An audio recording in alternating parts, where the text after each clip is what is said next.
Gorrotxatik, Andrea, egunon. Egunon. Hala ere, gai desberdinak galetzen joateagatik, kanpaina gero sartuko gara, baina gaur goizaldean esan dugu lehen ere Idoia Mendiari, lehendakari gaiari, eta baita Alfonso Gil bere senarrari ere, pintura zeraso dietela, euren etxe atarian, eskaratzean bertan. Zer esango zenik ezuk hori egin duten nahi? Zer esalik ez da, burugabeiko batzu direla, adibidez, edo demokraziaren kontra daudela, edo ez dutela gizartea ulertu, ez dutela ezer ulertzen. Beraiei, esan gauza gutxi, hortaz aparte, nik bai Idoiari esan nahiko niokena da, besarka da goixo bero bat eman nahiko nioke, eta ere bai esango nioke, hau bere kontra egin badute ere, baina hau gizartearen kontrako ekintza batala, beraz, nire solidaridade guztizkoa beretzat. Hauteskundetara etorreta, Gorrotxategi Andrea, atzo Roberto Uriarte zure alderdikideak esan zigun, Madrilen diputatu denak, nola baitere, hauteskundeak direla denek parte hartzeko momentu bat, ez? Eta hori dela demokrazia, denek parte hartu ahal izatea, eta ondorioz momentu hau ez dela egokiena, ziurrenik denek parte hartzeko aukera hori ez luketela izango, hori batetik, ez?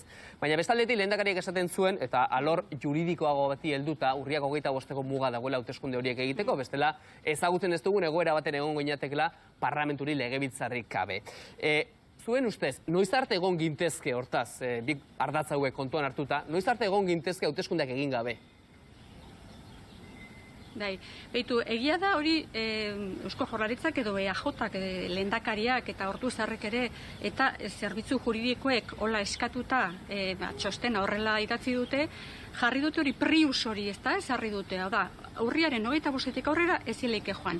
Eta nik hori prius hori, nik diskutitu ingo nuke. Zetik, suponitzen da, data horretan legegintzaldi arrunta bukatu ingo litzatekela. Baina legegintzaldia bukatu da, dagoeneko. Orduan, hain bukatuta dago gaur, urriak 25ean egongo dan bezala.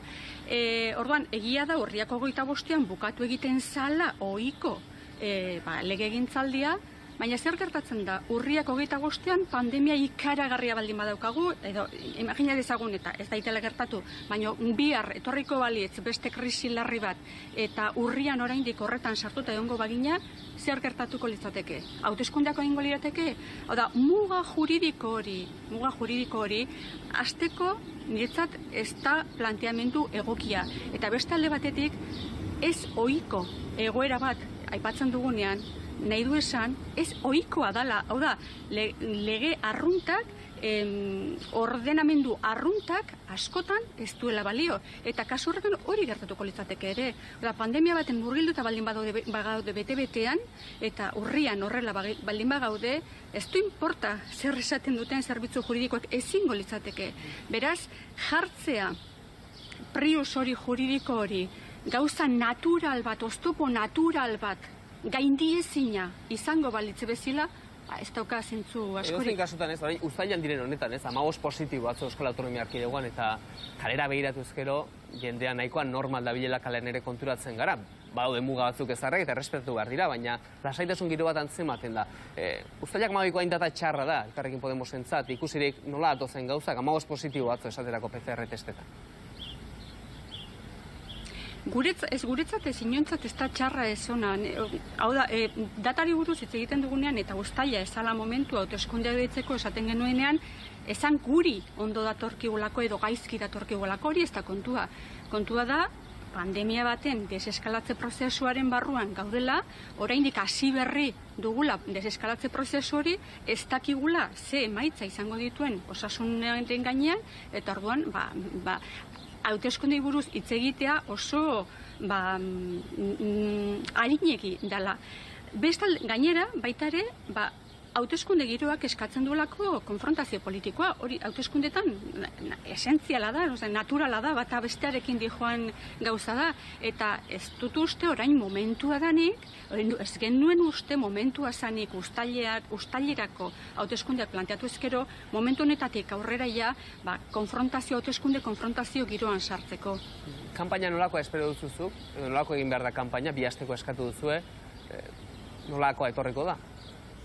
Bueno, bi astekoa legeak esaten du bi astekoa izan behar duela, guk eskatzen du Legeak hori dio eta lehendakariak onartu duen dekretuan hori jartzen du. 15 eguneko epe bat ematen dio eta gaina ezin zalako beste modu batera izan. 15 egun dira aurreikusten duena legeak hauteskunde kanpaina baterako. Orduan, orain egin dira proposamenak hori tarte hori txikiagotzeko. Ez dudana ulertzen da zergatik. Zergatik eta zertarako, zer egiten dion mesede horrek. Eta esan, egie da, hau hauteskunde prozesua, kanpaina hau, ez ohikoa izango dela eta neurri ez ohikoak hartu beharko direla.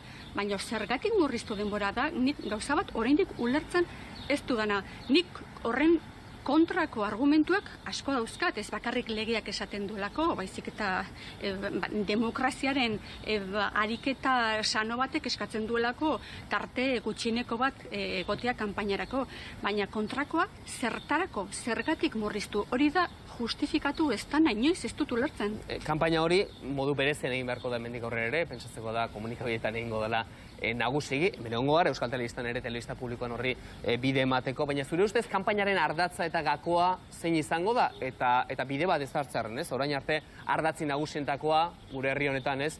Abertzale ez abertzale izan da, orain beste ardatz batzuk inoiz baino gehiago ikusiko dira, eta bestea lausoago egongo da, esaterako gobernantza eredu desberdinen artekoa, edo kontserbadore eta aurrerako hien arteko ardatz hori gehiago nabarmenduko da, abertzale ez abertzale ardatz tradizional hori baino. Bueno, nik uste kanpaina honetan, gainera, nahi eta nahi ez horrela behar du izan, koronavirusak eragin oso sakona izango du. Eta orduan, gainera, alderdi politikoek orain egun hauetan egokitu egin behar izan ditugu gure programak, ez usteko horri. Lau urterako izaten da legegintzaldia, izaten da mandatua, lau urte horietarako nolako proiektu politikoa daukagun herri honetarako aurkeztu behar dugu. Zer gertatzen da, koronavirusarekin urrengo urtebete, 2 urte, 3 urteak ikututa gelditu direla. Beraz, gure proposamenak horri egokitu behar zaie eta kanpainaren ardatz importantenetako bat nik uste dut izango dela koronavirusaren eraginei nola aurre egin. Eta horretan nola aurre egin pandemia bati eta krisi ekonomiko sakon bati hori erantzuten zaionean ikuste dut ardatzi ideologiko noren interesak babesten diren hori zentron dagoela. Badaude modu desberdinak eta simplifikatzen baldin badugu eskuineko moduak eta ezkerreko moduak pobreziari eta krisi ekonomikoari eta sozialari erantzuteko. Noski baietz oso desberdinak dira planteamenduak eta nik uste dut kanpaina honetan ardatz hori oso nahitezko izango dela. Hemen mailan Gorrotxategi Andrea esaten genuen aldaketa gertatuko bada, Jon Antxak esaten zuen mobilizazio ere beharko duela, oposizioak aldaketa hori gertatu da din. Nola mobilizatuko du jendea Elkarrekin Podemosek, ez, testu inguru honetan? Ez da erreza, egia da, eta horregatik ere esaten genduen, eta nik Robertok horri buruz egiten zuenean, hauteskundeak dira momentua zeinean jende guztiari hitza ematen zaion. Demokrazia egiteko modu desberdinak daude, batzuk zuzenagoak, beste batzuk zeharkakoak, eta hauteskunde eguna da egun demokrazian egun importantena edo esanguratsuena zeinean jende guztiak daukan aukera zeo zer esateko eta gainera zeo zer oso importante izango dana herriaren norabide politikoan. Beraz, hori gertatzeko eta hori behar dan moduan gertatzeko eta demokraziak bere osotasunean bere efektuak zabaldu alizateko behar du alik eta jende gehienak parte hartzea. Hauteskunde baten emaitzaren legitimotasuna horren arabera zentzu handi batean badago eta partaidetza kopuruan. Eta aspirazioa, Gorrotxategi Andrea, Elkarrekin Podemosena, aspirazioa, helburua zein da hauteskunde hauetan, izan ere, atzo Arnaldo Otegiri galdetu genion ezkerreko ardatzaren inguruan, zuzero horrek ere EH Bildurekin, Alderdi Sozialistarekin, agian EQ horekin ere bai, ezkerreko ardatz hori horre indartsu egotearen eta alternatiba izatearen kontua aipatu izan duzu, zero horrek ez, baina atzo Arnaldo Otegi ezken duen bide horretatik oso konbentzitu da ikusi, aukera hundirik etzion ikusi. Zein da, ze espektatiba ditu Elkarrekin Podemosek hauteskunde hauetan? Nik zuzen, seguru gainea hildo horretatik, nire naia hauteskundeak irabaztea, konturatu alizatea hiritarrak benetan gobernu proiektu zentzudun eta herriaren mesederako eta herriaren lagungarri eta herriaren interesak benetan defendatzen duen proiektu politikoa, Elkarrekin Podemos Izquierda Unida Ezker Batuak planteatzen duena dela konbentzitzea jende gehiena, hauteskundeak irabaztea eta posibilitatzea behingoz Euskadin ezkerreko gobernu bat eratzea. Bukatzeko, Madrilen buruzko galdera bat... jakina.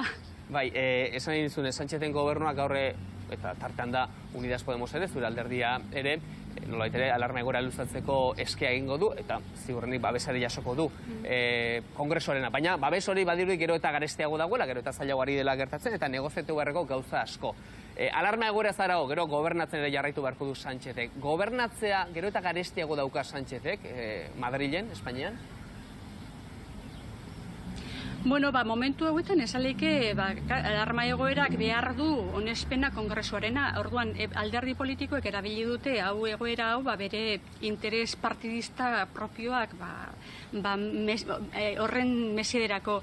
Alderdi Popularrak kontra egin zuen horretan, oda bere bozka mugitu zuen momentu horretatik aurrera, eta EAJak ere baldintzak jarri dituen, baldintza gero eta gogorrakoak jarri dituen horri horretan, egia da alarma egoera onartzea gero eta nekezakoa dela. Orduan zer gertatuko da hemendik aurrera? Ez dakigu. Azkena, eta barneko kontua galdetuko dizut, Pilar Garrido izango da idazkaritza nagusitako hautagai behintzat, Podemosen barruan, Podemos Alduguren barruan, autonomia erkidegoan, hori da zure hautagaia? Beitu, ez dagokin niri hori esatea. Ostegunean uste dut egingo dela aurkezpen ofiziala, nik bai esan dezakedana da, ni naizela izango. Nere burukatik hitz egin dezaket, eta ni galdetu izan didate beste batzuta, ni nahiko saltza daukat honekin, nere energia guztian nahi du jarri, sartu naizen proiektu honetan, eta ni naiz aurkeztuko. Idazkari nagusi hona izango litzateke, Garrido Andrea? Baina ez dagokit. Idazkari nagusi hona izango litzateke? Noski baietz, bera eta beste batzuk baita ere, baino Pilar, seguru baietz. Hautagaitza bat baino gehiago espero duzuzu? Ez dut uste, baina ez dakit, ezin du jakin. Hau da, susmoak ekiditzaket eta ez fundatuak izatea. Baina zein da zure susmoa, lehen idazkaritza nagusian zegoen taldeak, eta zuk primarioetan, lehendakari gai izateko Lander Martinezi, adibidez, Rosa Martinezi irabazi zen dion lehia hori, ez? Beste sektoretik ere etorliteke hautagaitzaren bat? Ez dut uste. Ez dut uste. Nik hitz egin dudanakatik ez daukaten asmo hori. Gure harremanetan gaude eta asmo hori ez dute erakutsi. Miren Gorrotxategi, Elkarrekin Podemosen lehendakari gaia. Estimatu dago, beste bat arte. Venga, eskerrik asko.